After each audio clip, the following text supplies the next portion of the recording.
Netaji Subhash open university PG history second year এবং PG history 6 পেপারটির assignment 2025-এর প্রশ্ন উত্তরগুলো নিয়ে আলোচনা করছি এই ভিডিওতে। তাই এখানে যে 20টি প্রশ্ন তোমাদের সামনে তুলে ধরছি, এটা সেট 1-এর প্রশ্ন হিসেবেই তোমরা নেবে। এছাড়া সেট 2-এরও কিন্তু কিছু প্রশ্ন আছে, তোমরা সেট 2-এরও প্রশ্নগুলো দেখে তারপরেই অ্যাসাইনমেন্টের পরীক্ষা দেবে। দেখো এখানে সেট 1-এর প্রথম যে প্রশ্নগুলো এসছে, the Stalin school of classifications of history কার বিখ্যাত রচনা? উত্তর হবে ট্রটস্কি। এখানে যে প্রশ্নগুলো আছে 20টার এবং তার যে অ্যান্সার আমি দিয়েছি এটা কিন্তু 100% মানে কারেক্ট অ্যান্সার, কারণ একটু আগেই আমি এই পরীক্ষাটা দিলাম আমার এক ছাত্রের হয়ে, এবং এখানে 20টা প্রশ্ন এই অ্যান্সারগুলোই আমি দিয়েছি এবং এটাই কারেক্ট অ্যান্সার হয়েছে। 20তে 20 পাওয়া গেছে বা 100-100। সোভিয়েত ইউনিয়নের সার্বিক উন্নয়নের কথা ভেবে প্রেস্ত্রোইকা ও গ্লাসনস্ত কে প্রচলন করেন? উত্তর হবে গর্বাচভ। গর্বাচভ বানানটা এটা ভুল আছে, কিন্তু এটাই অপশানে আছে। নেপালের সংবিধানে কাকে সিম্বল অফ নেপালিজ ন্যাশন বলা হয়েছিল? উত্তর হবে নেপালের রাজা। 4 দাগের প্রশ্ন, সামরিক সংস্থা নর্থ আটলান্টিক ট্রিটি অর্গানাইজেশন অর্থাৎ ন্যাটো কবে প্রতিষ্ঠিত হয়? উত্তর হবে 4 এপ্রিল 1949। পরেরটি, পাকিস্তানের প্রথম মহিলা প্রধানমন্ত্রী কে ছিলেন? উত্তর হবে বেনজির ভুট্টো।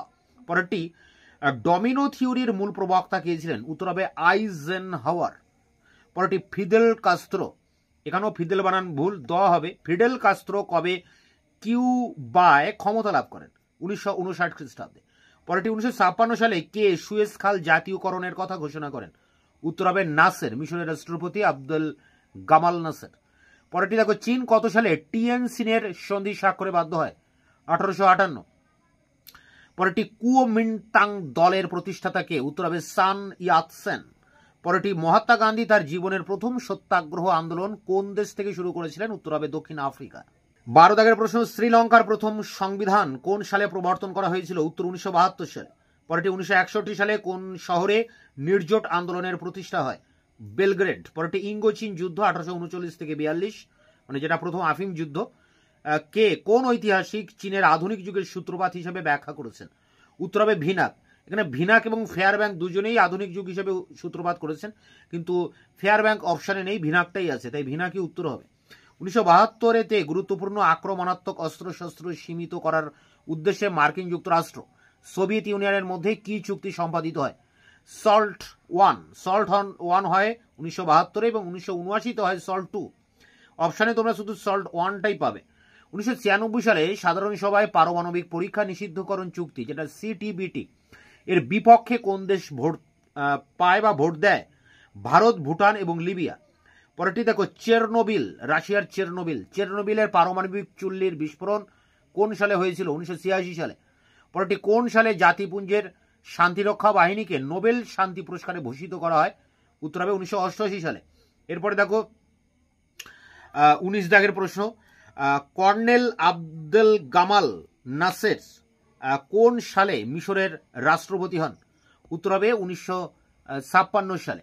এবং শেষ প্রশ্ন দেখো 20 দাগের প্রশ্ন, দক্ষিণ আফ্রিকায় গণতান্ত্রিক শাসন ব্যবস্থা প্রতিষ্ঠায় সবচেয়ে উল্লেখযোগ্য অবদান রাখেন কে? কে অবদান রাখেন দক্ষিণ আফ্রিকায় গণতান্ত্রিক শাসন ব্যবস্থায়? উত্তর হবে নেলসন ম্যান্ডেলা। তো এই ছিল সেকেন্ড ইয়ারের পিজি হিস্ট্রি 6 পেপারটির অ্যাসাইনমেন্টের ফার্স্ট সেটের কোশ্চেন অ্যান্সার। এটি সংগ্রহ করে পরীক্ষার প্রস্তুতি নাও। আমি খুব দ্রুত তোমাদের 7AB এবং 8AB সেট 1 সেট 2 সব প্রশ্নের উত্তর তোমাদের সামনে নিয়ে আসবো। সাধারণত 2টি সেটে কিন্তু প্রশ্ন হয়েছে, 2টি সেটের প্রশ্ন তোমরা কালেক্ট করে পরীক্ষা দিলেই তোমরা সব প্রশ্ন কমন পেয়ে যাবে। এছাড়া যদি কোনো একটা প্রশ্ন আনকমন হয়ে থাকে তখন সেটা গুগলে সার্চ করলেও তোমরা অ্যান্সার পেয়ে যাবে, তারপর অ্যান্সার দেবে। যেহেতু অনেকটা সময় রয়েছে, 3 ঘন্টা সময় রয়েছে একটা এক্সামের জন্য, তা এর মধ্যে অ্যান্সারটাকে জোগাড় করে তোমরা পরীক্ষা দেবে বা অ্যান্সারটা অপশানটা তোমরা টিক করবে। তার জন্য যত দেরি হয় হোক, সময় অগাধ অফুরন্ত রয়েছে, তাড়াহুড়ো করবে না, দেখে শুনে অ্যান্সার দেবে, তোমরা 20তে 20 পাবে। দেখা হচ্ছে ভিডিওতে, ততক্ষণে চ্যানেলকে সাবস্ক্রাইব করে রাখবে, বন্ধুদের কাছে শেয়ার করবে। ভিডিওটি ভালো লাগলে অবশ্যই লাইক দেবে।